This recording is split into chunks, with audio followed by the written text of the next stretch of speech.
Plus de 200 conflits armés font rage aujourd'hui à travers le monde.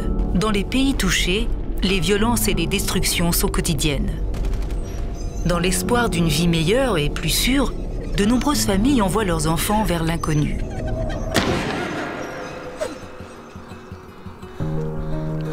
La fuite est dangereuse. Le voyage ressemble souvent à un cauchemar. Pendant le trajet, les enfants subissent des violences et peuvent être victimes d'exploitation et de traite des êtres humains.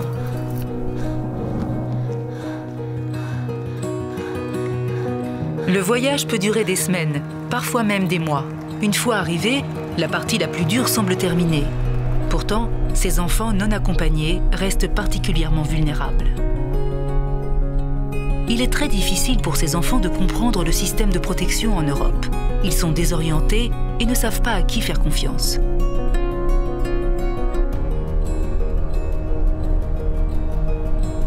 Les enfants arrivent seuls. Si le système de protection ne répond pas, ils resteront seuls et soumis au risque d'être exploités. Les enfants et les adolescents ont tendance à rejoindre d'autres jeunes de leur âge. Certains sont trompés par des personnes qui prétendent vouloir les aider et se retrouvent sous l'emprise de réseaux criminels.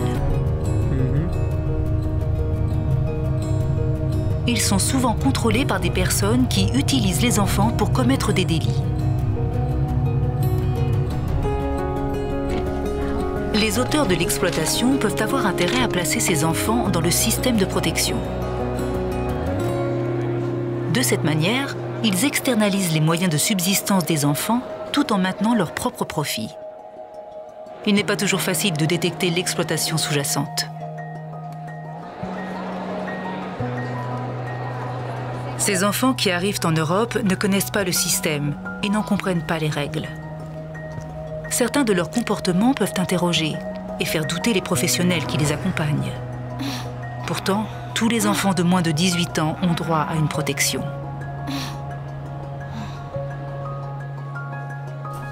Seuls les professionnels formés seront capables de détecter et d'interpréter des comportements inhabituels.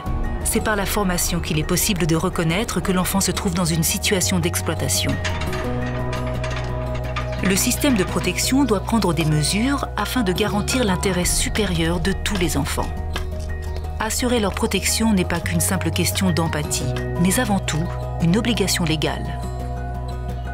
Les enfants migrants ont le droit de grandir et de s'épanouir dans les mêmes conditions que tous les autres enfants. Vous faites partie de la solution, nous vous montrons comment.